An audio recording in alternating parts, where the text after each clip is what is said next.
السلام علیکم۔ ہمارے چینل بیا اور مالا پر خوش آمدید۔ اگر آپ ہمارے اس چینل پر پہلی دفعہ آئے ہیں یا آپ نے ابھی تک سبسکرائب نہیں کیا تو بیا اور مالا کو سبسکرائب کرنا نہ بھولیے۔ لیکن وہ کون تھا جو اسے غلط راہ پر لگا رہا تھا، میرے بارے میں غلط اطلاعات فراہم کر رہا تھا، جسے ہمارے گھر کے ٹوٹنے سے خوشی ہوتی؟ کیا آفس میں، پڑوس میں کوئی، یا پھر احمد؟ میرے ذہن میں جھماکا سا ہوا، لیکن وہ ایسا کیوں کرتا؟ وہ تو میرا دوست ہے۔ مجھے خیال آیا کہ آج کل احمد نے آنا بالکل بند کر دیا ہے۔ وہ رابیل کے سلسلے میں مجھ سے ناراض تھا۔ جب سے میں نے اس پر واضح کر دیا تھا کہ رابیل میرے سمجھانے پر بھی راضی نہیں ہوئی تو وہ مجھ سے بھی کچھ بدگمان ہو گیا تھا۔ اس کے رویے کی اس تبدیلی پر مجھے دکھ تو ضرور ہوا تھا، لیکن ان دنوں میں اپنے مسائل میں الجھا ہوا تھا۔ سمن سے اس کی بہت جلدی بے تکلفی ہو گئی تھی، تو میرے ذہن سے یہ خیال نکل گیا کہ وہ مجھ سے اب تک ناراض ہوگا۔ لیکن احمد ایسا کیوں کرے گا؟ میں نے اپنے اس خیال کو دل سے نکال دیا۔ ایک روز جب میں طبیعت کی خرابی کی وجہ سے وقت سے پہلے گھر لوٹ آیا تو میں نے احمد کو اپنے اپارٹمنٹ سے نکلتے دیکھا۔ مجھے دیکھ کر وہ بری طرح سٹپٹا گیا۔ شکر ہے تمہاری شکل تو نظر آئی، کہاں ہوتے ہو آج کل؟ میں نے گرم جوشی سے اس کو گلے لگا لیا۔ یہی ہوں، ملنے آیا تھا تم سے۔ سمن نے بتایا کہ تم آج کل دیر سے آنے لگے ہو۔ اس نے فوری خود کو سنبھال لیا۔ نہیں، وہی ٹائمنگز ہے، آج ذرا طبیعت خراب تھی، جلدی آ گیا اس لیے۔ تم چلو نا، واپس کیوں جا رہے ہو؟ بس یار جلدی میں ہوں، پھر آؤں گا۔ اور وہ تمہاری رابیل کا کیا حال ہے؟ میں نے محسوس کیا جیسے وہ جان بوجھ کے بلند آواز میں پوچھ رہا ہو۔ ٹھیک ہے، اس کی مدر کی طبیعت ٹھیک نہیں ہے، آج کل ہاسپٹل میں ایڈمٹ ہیں۔ اور تم تو روزانہ جاتے ہوگے انہیں دیکھنے؟ اس کا انداز عجیب سا تھا۔ میں نے چونک کر اسے دیکھا۔ نہیں، ٹائم ہی نہیں ملتا، ابھی 4 روز پہلے آپریشن ہوا ہے ان کا۔ معلوم ہے، وہ لاپرواہی سے بولا۔ تمہیں بھی جانا چاہیے انہیں دیکھنے۔ کیا کروں گا جا کر؟ بیٹی تو لفٹ ہی نہیں کراتی، جانے کیا سمجھتی ہے خود کو۔ تمہیں رابیل سے ملنے نہیں بلکہ آنٹی کو دیکھنے جانا چاہیے۔ چھوڑو یار، مجھے دیکھ کر منہ بن جاتا ہے تمہاری اس رابیل کا۔ اس کی باتیں مجھے بہت بری لگ رہی تھیں، لیکن میں نظر انداز کرنے پہ مجبور تھا۔ اب شادی کرا ڈالو تم بھی۔ میں نے موضوع بدلا۔ کب تک اس طرح پھرتے رہو گے؟ کیا کروں یار، اچھی لڑکیاں تو تمہیں مل جاتی ہیں، ہمیں کون گھاس ڈالتا ہے؟ اس کی آواز میں رشک، حسد اور طنز نے مجھے بری طرح چونکایا۔ میں اس کے چہرے کو کھوجنے لگا۔ کہتا ہوں سمن سے یہاں پاکستانی لڑکیوں میں سے کسی کو ڈھونڈے تمہارے لیے۔ ہاں، پوچھا تھا میں نے سمن سے۔ میں نے آج پہلی بار محسوس کیا کہ وہ سمن کو بھابھی کہتے کہتے یہ سمن کیوں کہنے لگا تھا۔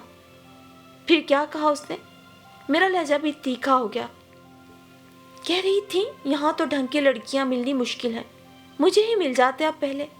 وہ کہہ کر ہنسا، پھر میرے چہرے پہ پھیلتے ناراضگی کے سائے دیکھ کر مزید کچھ کہنے سے رک گیا۔ برا کیوں لگ گیا؟ پیچھے سے سمن کی آواز ابھری۔ فضول باتیں مت کرو۔ مجھے غصہ آ گیا۔ اس میں کون سی فضول بات ہے؟ تم اس رابیل کے ساتھ وقت گزارتے رہو، اس سے دوستی کے دعوے کرتے رہو، کچھ فضول نہیں۔ کیا مجھے کچھ حق نہیں کہنے کا، کرنے کا؟ وہ جانے احمد کے سامنے یہ سب باتیں کیوں کر رہی تھی؟ اور میں نہیں چاہتا تھا کہ ہمارا کوئی اختلاف اس کی نظر میں آئے۔ گھر کے جھگڑے کو گھر میں ہی رہنا چاہیے۔ اندر چلو، یہ جگہ ایسی باتوں کے لیے نہیں ہے۔ ہرگز نہیں، میں اکتا چکی ہوں اب۔ رابیل تمہاری زندگی سے نکل کیوں نہیں جاتی؟ تم کہنا کیا چاہتی ہو سمن؟ کب ہے وہ میری زندگی میں؟ تمہیں خام خواہ وہم ہو گیا ہے۔ پلیز احمد، تم ہی بتاؤ، سمجھاؤ اسے۔ میں بے بسی سے احمد کو دیکھنے لگا۔ میرے سمجھانے سے کیا ہوگا بھائی؟ کیا سمن کی آنکھیں نہیں ہیں یا وہ کان کھلے نہیں رکھتی؟ سب دیکھتی ہے۔ تم آخری رابیل کو بھول کیوں نہیں جاتے؟ احمد کی بات نے مجھے ششدر کر دیا۔ کئی لمحے تک میں کچھ بول بھی نہ سکا۔ دیکھو اشد، پہلے کی بات اور تھی، لیکن اب سمن تمہاری زندگی میں آ چکی ہے۔ اس کے بعد تمہارا رابیل سے پھر وہی پرانے تعلقات رکھنا یہ بددیانتی ہے۔ اس نے مزید کہا، وہ دوست تھا میرا، مجھے اچھی طرح جانتا تھا، برسوں سے میرے معاملات دیکھ رہا تھا، رابیل اور میری دوستی کی حد کو بھی جانتا تھا۔ اسے معلوم تھا کہ یہاں رہتے ہوئے بھی صرف سمن کا تھا میں، لیکن آج جب کہ سمن مجھ سے بدگمان تھی، وہ اسے سمجھانے کی بجائے مزید اکسا رہا تھا۔ آج فیصلہ ہو جانا چاہیے سمن، تم صاف صاف بتاؤ، تم کیا سمجھتی ہو کہ رابیل کا میری زندگی میں کیا مقام ہے، اور کیا میں تم سے کوئی بے ایمانی کر رہا ہوں؟ میں نے بے انتہا سنجیدگی سے اس کی طرف دیکھا، اس کے ماتھے کی رگیں ابھری ہوئی تھیں۔ تم نے مجھے دھوکہ دیا ہے اشد، تم رابیل کے ساتھ اتنا آگے جا چکے ہو کہ تمہارے لیے اب اس سے تعلق کو ختم کرنا ممکن نہیں ہے، اور میں کوئی اتنی فالتو شے نہیں ہوں جو تمہاری اس محبت کے نظارے دیکھوں اور خاموش رہوں۔ تم اگر ایسا کر سکتے ہو تو میں بھی ایسا کر سکتی ہوں، کوئی کمی نہیں ہے میرے لیے۔ اس کا لہجہ نخوت بھرا تھا۔ ہاں، اس کا اندازہ ہو رہا ہے مجھے۔ میں نے ایک نظر احمر پر ڈالی تو وہ سٹپٹا گیا۔ کب سے ورگلا رہے ہو تم سمن کو؟ اس کی بدگمانی یوں ہی نہیں ہے، یہ بیج جو تم نے بویا تھا اب تناور درخت بن چکا ہے۔ لیکن افسوس تو یہ ہے کہ سمن، تم مجھے جانتی تھی اچھی طرح، میں چاہنے کے باوجود اپنے لہجے میں ابھرتے دکھ کو نہ روک سکا۔ کاش جانتی ہوتی۔ اس کی پلکیں بھی نم ہونے لگی، لیکن اگلے ہی لمحے اس نے خود کو سنبھال لیا اور اندر چلی گئی۔ تم نے یہ اچھا نہیں کیا احمر، خوب دوستی نبھائی تم نے۔ کیوں؟ میں نے کیا کیا؟ مجھ سے سمن نے پوچھا۔ میں نے جو دیکھا تھا اسے سچ سچ بتا دیا۔ اسے اپنے فعل پر ذرا شرمندگی نہیں تھی۔ کیوں؟ کیا دیکھا تھا تم نے؟ کیا میری اور رابیل کی دوستی محض اچھے دوستوں والی نہیں تھی؟ تم لوگوں کی دوستی کی نوعیت میں نہیں جانتا، لیکن صرف تمہاری وجہ سے وہ کسی کے ساتھ شادی کے لیے تیار نہیں، یہ بات تم بھی اچھی طرح جانتے ہو۔ کیوں پابند کر رکھا ہے تم نے اسے؟ کیا میں نے اسے پابند کیا ہے؟ یہ محض تمہارا خیال ہے۔ بہرحال تمہاری مہربانی ہوگی اگر تم ہمارے گھریلو معاملات میں دخل نہ دو اور نہ ہی آئندہ یہاں آنے کی زحمت کرنا۔ میں نے اندر داخل ہو کے دروازہ بند کر لیا۔ ان دنوں سمن کا رویہ اور عجیب سا ہو گیا تھا، وہ مجھ سے بہت خفا نظر آتی تھی۔ میں نے بھی اب مزید اسے سمجھانے کا ارادہ ترک کر دیا تھا۔ وقت اور حالات خود اسے صحیح اور غلط کا فرق سمجھا دیتے، لیکن یہ میری خام خیالی تھی۔ وہ شک اور بدگمانی کی راہ پر اتنی آگے نکل چکی تھی کہ اسے واپس لانا میرے لیے اب ناممکن ہو رہا تھا۔ اس سب کا میں نے ایک ہی حل نکالا کہ یہاں رہنے کی بجائے واپسی کا سوچا جائے۔ ہم لوگ واپس پاکستان جا رہے ہیں، تم ضروری پیکنگ کر لو۔ ایک دن آفس سے واپسی پر میں نے اس سے کہا تو وہ بری طرح چونکی۔ کیوں؟ میرا خیال ہے یہی مناسب ہے۔ یہاں رہیں گے تو یہ سب اسی طرح چلتا رہے گا۔ وہاں رابیل نہیں ہوگی تو شاید تمہارا رویہ۔ رابیل، رابیل، وہ میری بات کاٹ کر چلائی۔ کیوں نام لیتے ہو تم اس کا میرے سامنے؟ اس کی وجہ سے میں کیوں جاؤں یہاں سے؟ اس کی وجہ سے نہ صحیح، لیکن میں اب مزید اس ملک میں نہیں رہنا چاہتا۔ ویسے بھی اب اس کی مزید ضرورت نہیں ہے، میں نے انتہائی سنجیدگی سے کہا۔ ہاں، وہاں تو ٹوکرے بھر کر نوٹ جمع کر رکھے ہوں گے تمہارے گھر والوں نے۔ کیا کرو گے وہاں؟ سب کچھ تو تمہاری بہنوں کی شادی اور گھر پر لٹا دیا انہوں نے۔ کچھ بھی کر لوں گا، بہرحال تم بھوکی نہیں رہو گی۔ لیکن میں کسی قیمت پہ واپس نہیں جاؤں گی، اس نے صاف انکار کر دیا۔ لیکن میں جا رہا ہوں، میں نے طے کر لیا ہے۔ تمہاری مرضی۔ تم یہاں اکیلی کس طرح رہو گی؟ میں اس کی عقل پہ ماتم کرنے کے سوائے اور کیا کر سکتا تھا؟ تم سے کس نے کہا میں اکیلی رہوں گی؟ وہ طنزاً ہنسی۔ میں خاموشی سے اسے دیکھتا رہا۔ تمہیں جانا ہے جاؤ، میں کسی قیمت پر یہاں سے نہیں جاؤں گی۔ وہ اٹھ کر وہاں سے چلی گئی اور میں کتنی ہی دیر وہاں تنہا بیٹھا سوچتا رہا۔ محبت اتنی بدصورت بھی ہوگی، مجھے معلوم نہیں تھا۔ دوسرے روز آفس سے آف ہونے کے بعد میرے قدم خود بخود رابیل کی طرف اٹھ گئے۔ وہ کام ختم کر کے اٹھنے کا ارادہ کر رہی تھی، مجھے دیکھ کر چونکی، پھر اس نے فوری خود کو سنبھال لیا۔ اشہد، آپ سب خیریت تو ہے نا؟ ہاں، بس یوں ہی تم سے ملنے کو جی چاہ رہا تھا، میں افسردگی سے بولا تو وہ کچھ لمحوں تک مجھے دیکھتی رہی۔ چلیں راستے میں باتیں کریں گے، میں ہاسپٹل جا رہی ہوں۔ آنٹی کی طبیعت کیسی ہے اب؟ کچھ زیادہ ٹھیک نہیں، آپریشن تو ٹھیک ہوا تھا لیکن ڈاکٹرز کچھ زیادہ امید نہیں دلاتے۔ آج کتنے دنوں بعد میں آفس آئی تھی۔ اس کے چہرے پر پریشانی اور دکھ کے سائے پھیلنے لگے۔ فکر نہیں کرو، ٹھیک ہو جائیں گی، میں نے اسے تسلی دی۔ آپ بھی کچھ پریشان لگ رہے ہیں۔ سمن کیسی ہے؟ اس نے جیسے میرا چہرہ پڑھ لیا۔ ٹھیک ہے، میں نے ٹالا۔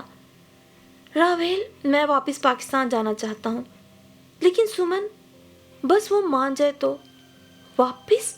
اس کی آواز کپ کپ آئی۔ آپ واپس چلے جائیں گے؟ ہاں، مجھے ایک دن واپس تو جانا تھا، لیکن سمن واپس نہیں جانا چاہتی۔ بہرحال دیکھو کیا ہوتا ہے۔ یہ تو میں نے کبھی سوچا ہی نہیں تھا کہ آپ واپس لوٹ جائیں گے، وہ افسردگی سے بولی۔ وہ میرا اصل ہے رابیل، اور پھر اس وقت مناسب یہی ہے۔ میری بات پہ وہ خاموش رہی۔ ہاسپٹل پہنچنے پر پتا چلا کہ اس کی ماما کی طبیعت اچانک خراب ہو گئی ہے۔ ڈاکٹرز نے مایوسی کا اظہار کیا تو وہ وہیں کوریڈور میں رکھی کرسی پہ بیٹھ گئی۔ حوصلہ کرو رابیل، اللہ بہتر کرے گا، میں نے اسے تسلی دی، لیکن شاید دعاؤں کا وقت گزر چکا تھا۔ پھر تمام ضروری کارروائیوں کو نمٹا کر میں آدھی رات کو گھر لوٹا تو سمن سخت کڑے تیوروں کے ساتھ میری منتظر تھی۔ اب بھی واپس آنے کی کیا ضرورت تھی؟ جہاں اتنی دیر تک رہے وہیں رہنا تھا۔ پلیز سمن، اس وقت نہیں، میں سخت تھکا ہوا ہوں۔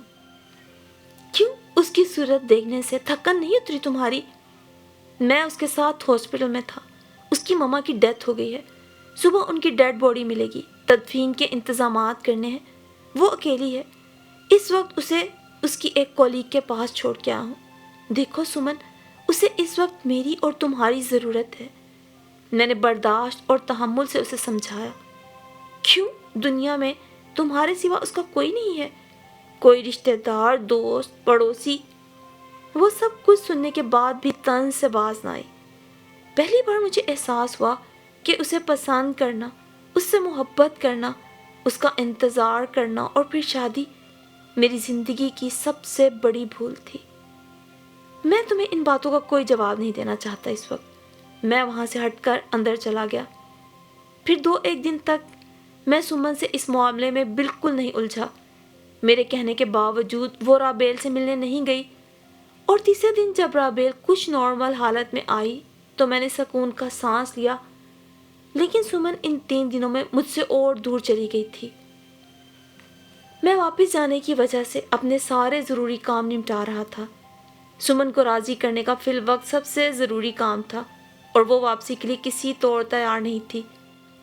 یوں جب میں نے اس سے پھر بات کی تو اس کا جواب سن کر میں یقین نہ کرنے کسی کیفیت میں کتنی ہی دیر اسے دیکھتا رہا۔ اس نے مجھ سے طلاق کا مطالبہ کر دیا تھا۔ کیا کہا تم نے؟ مجھے اپنے کانوں پہ یقین نہیں آ رہا تھا۔ ہاں، نہیں جانا مجھے پاکستان واپس، اور نہ تمہارے ساتھ رہنا ہے۔ تم دوگلے، جھوٹے اور بے ایمان ہو۔ میرے ساتھ زندگی گزارو اور دل و دماغ میں کوئی اور ہو، میں یہ برداشت نہیں کر سکتی۔ اس کی آنکھوں میں اجنبیت تھی۔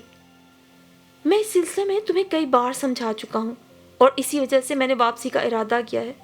دیکھو سمن، جو کچھ تم سمجھتی ہو وہ غلط ہے۔ احمد نے تمہیں غلط سمجھایا ہے۔ رابل محض میری دوست تھی۔ میں یہاں رہ کر بھی صرف تمہارے لیے ہی ہر بری صحبت سے بچتا رہا۔ میں اس کے دونوں ہاتھ تھام کر محبت سے اسے سمجھانے کی کوشش کر رہا تھا۔ جانتی ہوں، وہ طنزیہ ہنسی، یہ کہانیاں تو تم پہلے بھی کئی بار مجھے سنا چکے ہو، لیکن پلیز اب بہت ہو چکا، تم مجھے آزاد کر دو۔ اب میں تمہارے ساتھ نہیں رہنا چاہتی، نہ یہاں نہ وہاں۔ اور تم کیسے رہو گی یہاں تنہا؟ میں شادی کر رہی ہوں احمد کے ساتھ، اس نے گویا میرے سر پہ دھماکہ کر ڈالا۔ سمن، اس کے آگے میرے منہ سے کچھ نہ نکل سکا۔ ہاں، مجھے طلاق چاہیے۔ تم بھی پھر آرام سے رابیل سے شادی کر سکتے ہو۔ مجھے نہیں کرنا کسی سے شادی، ایک شادی نہیں مجھے بہت سکھ پہنچا دیا ہے، لیکن تم، خدا کے لیے مجھے کچھ مت سمجھاؤ، میں نے بہت سوچ سمجھ کے فیصلہ کیا ہے۔ احمد بہت اچھا شخص ہے، مخلص، ہمدرد اور ایماندار۔ اس نے مجھ سے کچھ نہیں چھپایا، اپنی دوستیاں، اپنی دلچسپیاں، اپنی پچھلی زندگی، اب تم اس کی برائیاں کرنے نہ بیٹھ جانا۔ وہ مجھے پہلے ہی سب کچھ بتا چکا ہے اور اس نے وعدہ کیا ہے کہ آئندہ وہ میرے لیے یہ سب کچھ چھوڑ دے گا۔ تو یہ نتیجہ نکلنا تھا اس محبت کی شادی کا۔ تم اچھی طرح سوچ سمجھ کے فیصلہ کر رہی ہو۔ میں جان گیا تھا کہ وہ اب سوچنے سمجھنے کی حد سے گزر چکی ہے، کیونکہ ایک شادی شدہ عورت جب بے راہ روی کی راہ پہ چل نکلے اور اپنے شوہر کی موجودگی میں غیر مرد سے عہد و پیمان باندھے تو اس کی واپسی ممکن نہیں ہوتی۔ ہاں، میں نے ہر طرح سوچ لیا ہے۔ اپنے گھر والوں سے کیا کہو گی؟ یہ میرا مسئلہ ہے، تم اس سلسلے میں پریشان مت ہو، جتنی جلدی ہو سکے یہ کام کر ڈالو۔ وہ سب کچھ سوچے بیٹھی تھی۔ کیا تمہیں کبھی بھی واقعی مجھ سے محبت نہیں تھی؟ میرا جی چاہا اس سے پوچھوں، لیکن اب میرا اس سے کوئی بات کرنے کو جی نہیں چاہ رہا تھا۔ ٹھیک ہے، میں اٹھ گیا۔ مجھے لگا جیسے وہ پیچھے سے اگر مجھے روک لے گی، کہے گی میں تمہیں جلانے کے لیے غصے میں یہ سب کہہ رہی تھی، کہیں میں تم سے علیحدہ ہونے کا سوچ بھی سکتی ہوں، لیکن ایسا کچھ بھی نہیں ہوا۔ یوں محبت کی کہانی جھوٹے شک کی بنا پہ ختم ہو گئی۔ میں جب بھی واپسی کا ارادہ کرتا، ایک خیال روک دیتا کہ گھر والوں کو کیا بتاؤں گا۔ وہ جسے میں نے اپنی خوشی سے اپنایا تھا، وہ یوں مجھے چھوڑ گئی اور میرے تمام ارادے دم توڑ جاتے۔ جانے کیوں سمن کے چلے جانے کے بعد میں ایک مرتبہ بھی رابیل سے ملنے نہ جا سکا، نہ ہی میں نے اسے کچھ بتایا، اور وہ خود تو مجھ سے پہلے ہی ملنا ترک کر چکی تھی۔ ایک روز اسی جگہ جہاں ہم پہلی بار ملے تھے وہ مجھے مل گئی۔ پاپ کارن کی تھیلی اس کے ہاتھ میں تھی اور وہ بطخوں کو ایک ایک کر کے پاپ کارن ڈال رہی تھی۔ مجھے دیکھ کر چونکی، پھر ہلکے سے مسکرا کر پھر سے بطخوں کی جانب متوجہ ہو گئی۔ مجھے جھنجھلاہٹ محسوس ہونے لگی۔ کچھ دیر بعد ہی میں نے جانے کا ارادہ کیا اور اٹھ کھڑا ہوا۔ میں اس کے پاس سے گزر کر جا ہی رہا تھا کہ اس نے مجھے پکار لیا۔ کیا بات ہے ارشد، آپ اکیلے؟ سمن کہاں ہے؟ وہ چلی گئی ہے، میں انتہائی سنجیدگی سے کہہ کر اس کے چہرے کو دیکھنے لگا۔ کہاں؟ پاکستان ملنے گئی ہے؟ وہ یہی ہے، شکاگو میں۔ اس نے ابھی 4 دن پہلے احمر سے شادی کی ہے۔ میرے پاس سے وہ کافی دنوں پہلے چلی گئی تھی۔ کیا کہا آپ نے؟ وہ حیران رہ گئی۔ ہاں، میرے چہرے پر پھیکی سی مسکراہٹ پھیل گئی۔ اس کا خیال تھا کہ خیر چھوڑو، میرا قصور زیادہ ہے، شاید میں اسے خوش نہ رکھ سکا، اسے وہ یقین نہ دے سکا جو ایک بیوی کو چاہیے ہوتا ہے۔ پھر ازدواجی زندگی کے لیے ایک دوسرے پر بھروسہ اور یقین کرنا سب سے ضروری ہوتا ہے۔ ہمارے درمیان پہلے دن سے ہی وہ موجود نہ تھا۔ لیکن کیوں؟ وہ تو آپ سے بے حد محبت کرتی تھی۔ نہیں، وہی تو نہیں کرتی تھی، ورنہ یوں اتنی جلدی اتنا بڑا فیصلہ نہ کرتی۔ اسے شاید ایک اچھے ساتھی کی تلاش تھی جس کا فیوچر برائٹ ہو اور جو اسے ایک بہتر زندگی دے سکے۔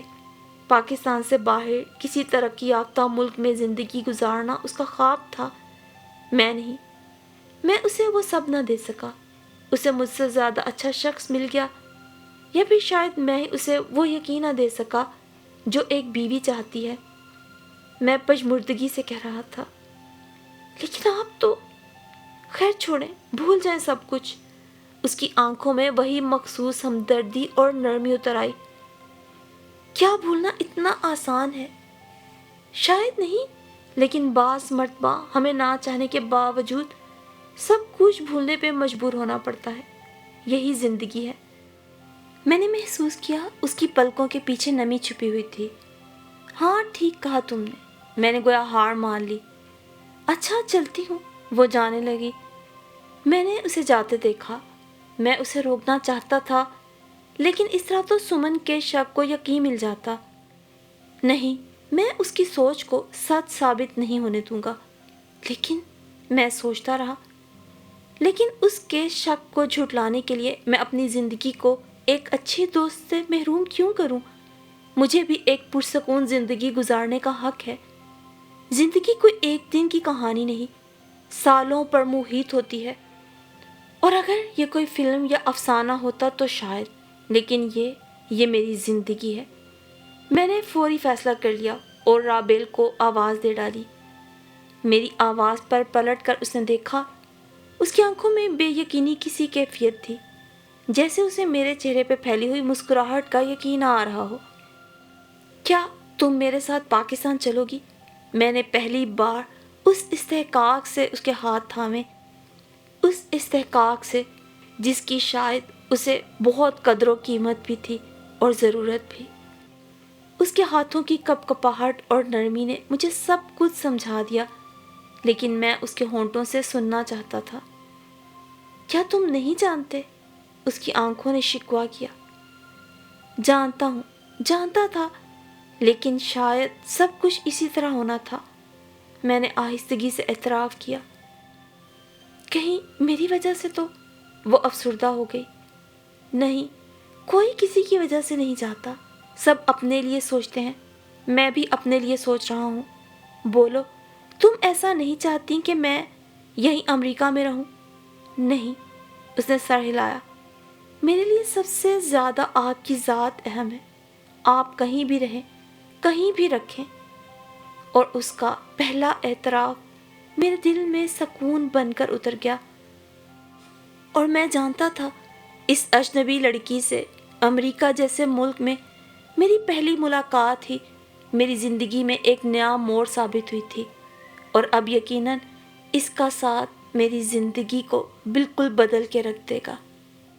ہوتی ہیں کچھ کہانیاں ایسی بھی جن میں ہم ساتھ ہو کے بھی اتنا دور ہوتے ہیں، اور بعض اوقات بہت دور ہو کے بھی بہت پاس ہوتے ہیں، جیسے رابیل تھی، ہمیشہ سے میرے لیے میری اپنی۔ ہاں، بس ہمارا ملن شاید یوں ہی لکھا تھا۔